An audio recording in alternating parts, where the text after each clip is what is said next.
Ransomware. Should you pay it? Should you not pay it? What happens if you don't? Or was it actually ransomware or not? Was it something else instead? Let's wander down that trail.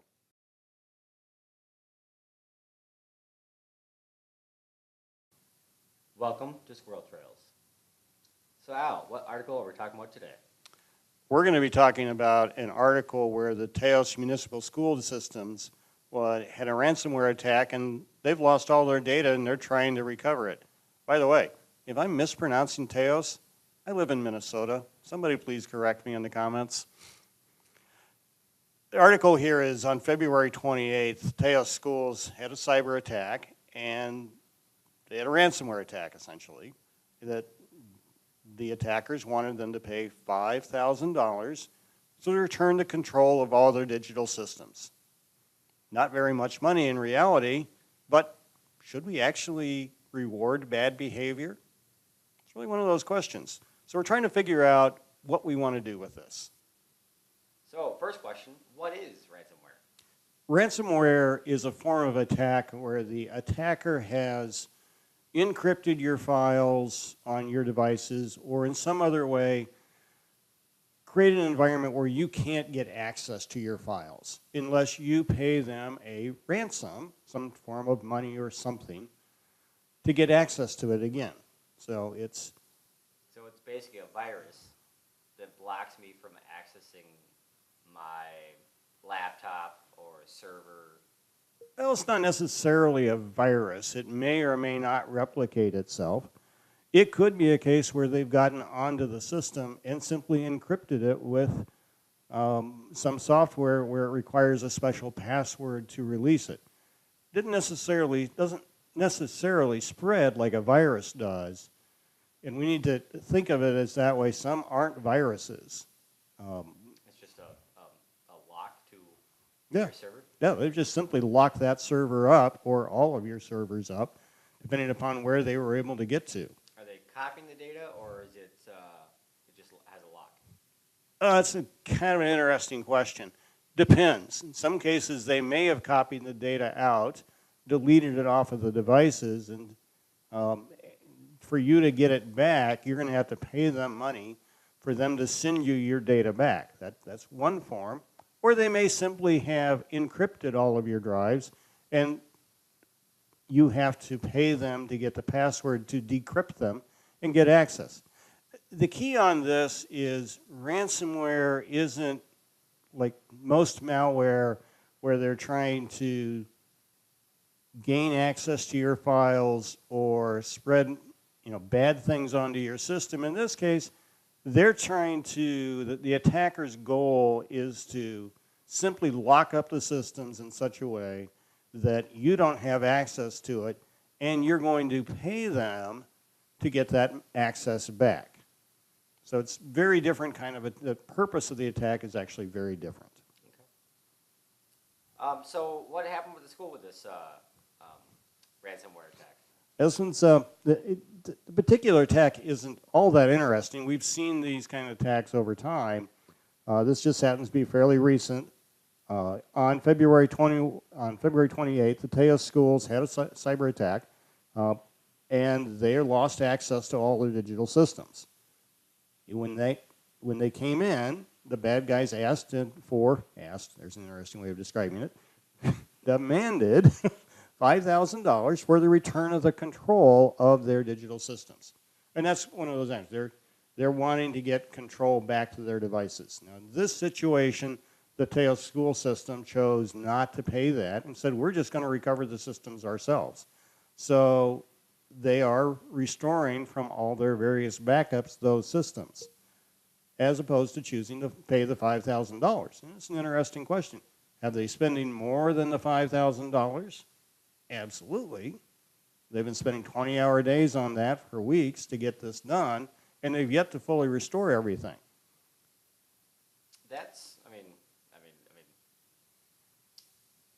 Is it again, 5,000? Is that a lot of money? Is that, maybe for this school district it could be, but is that in the field, is $5,000 a low amount or a high amount that people usually ask for? That's, the numbers can bounce all around the case. $5,000 isn't particularly high. It's not particularly low either. No. You know, so in some cases, for an individual, when an individual gets attacked, it could be for $300 or $400.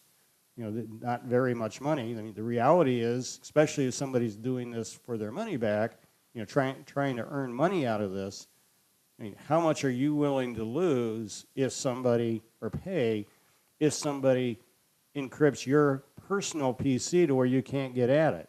Are you going to be willing to pay $5,000 to do that? Or is it worth simply walking away from your device? And it's a good point to bring up. What if you don't pay? Should we pay or not to pay? That is the question. Somebody's been studying Shakespeare. Yeah. No, and I wish when he was doing that as a kid. Yeah, because he wasn't. No, the reality is that story, that it really is a personal decision. We go back and forth. In 2015, 2016, the FBI was saying, yeah, go ahead and pay the ransomware so you can get your data back. In 2017, they changed that to now they're basically saying don't pay. And one of the challenges with that is, are you rewarding bad behavior by paying that money? And is it worth it to do that? Are people getting caught? Usually, you see on movies where people, they steal a person and they pay a ransom.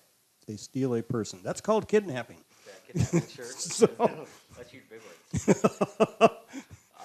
So they kidnap someone and they pay a... Sorry, I just cannot believe you did that. Yeah, I'm trying to use simple words sometimes. So they pay, they kidnap someone, and Yep. they okay. So I want the ransom is $1 million. So Yep. put it in a bag under a bench, and that's usually how people get caught.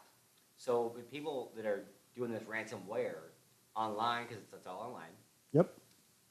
are the people getting caught?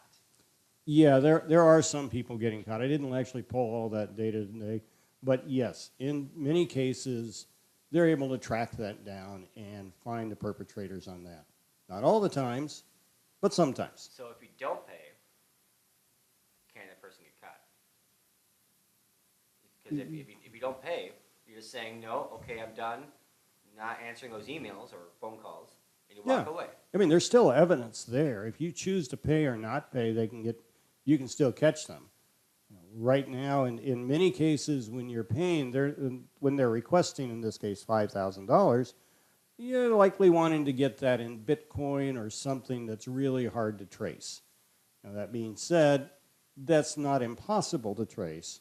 So yeah, it's not that much different than putting a bag of money under a park bench, but it's still difficult to track it down. It's not as easy as following somebody with lots of money, a big bag of money.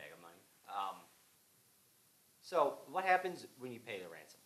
Well, what's going to generally happen is they're going to request this in the form of Bitcoin or something. You're going to make that payment however they wanted you to make that payment, Sure. Not unlike your kidnapping story, where when they were stealing a person, as you initially described it. Yeah. So, yeah, definition works. But the reality is, you don't really know if they're going to give you your key back. So it's very similar to if you're going to pay a kidnapper. Do you know if the person is going to be returned to you or not? You don't really know that. True. You're paying on a certain amount of faith. So that's one of the challenges. So then why pay it off? Why just go to your backup? Okay, so now the question is going to be, do you actually have a backup? So most large companies should have a backup. But not just large companies are attacked. This could be a small company that's been attacked. And I mean, the Taos Municiple School District is not something I would think of as a large entity. True. So a coffee shop or... Yeah, a coffee shop, a small business. Mom and pop store. Or even something that's got, maybe 2 or 3 different sites. Oh, yeah, okay. So online websites. Online websites, anything that comes into play there.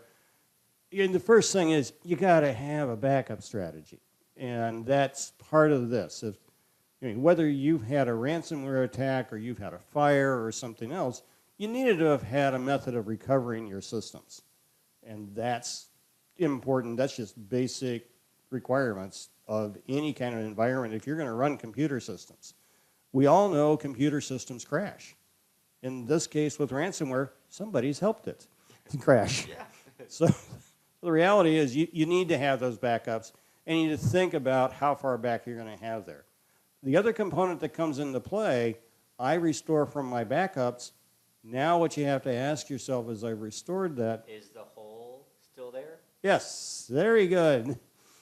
I'll back it up, but I haven't fixed the problem. Yeah, if you haven't fixed something, so you've backed up, a week later, you're having this problem again potentially.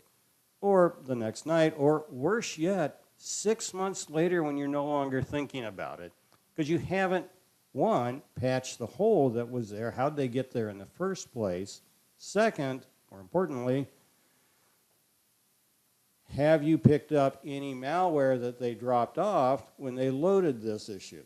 So is all the data actually available? Because they could have gotten in, waited a month, added some stuff, a backhoe for them to use, and then a month later reach out to you, lock it up, and when you go to that backup, their back door's right there still. It's still there, and that's clearly a case. So that you have to think about. Now in this case, one of the reasons that the Taos School District has spent so much time on this with so many weeks of work is they've got to actually check all of their files that they've now loaded to ensure that they've gotten them unencrypted from the bad guys, they've restored the actual work, they've got proper data. And that really goes to the question, when they've restored from their backups, have they lost any data in that process? Sure. Because whatever data was there from before the last time they backed up to now, they've lost. So they're going to have to think about how to recover that. So this is just a part of disaster recovery work. We'll talk about that in another time, just within backing up and recovery, disaster recovery, because that's a topic unto itself, and it's a lot of fun as well. And I almost squirreled off into the question is not just is the data there, but now do I have to reach out to everybody that I am storing data with or on? Do I say, hey, this is data that we have that may be out there? And that's a great question. You have to decide. One of the questions to look at is, has your data actually been breached, released? Do you have a privacy impact that requires notification? Yeah, that's actually probably a good weekend talk that we may do down the road. Yeah, that's a long conversation.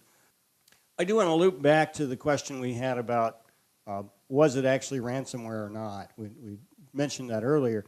The reality is, what we're seeing is that in many cases, or at least some cases, ransomware may actually be masking another attack.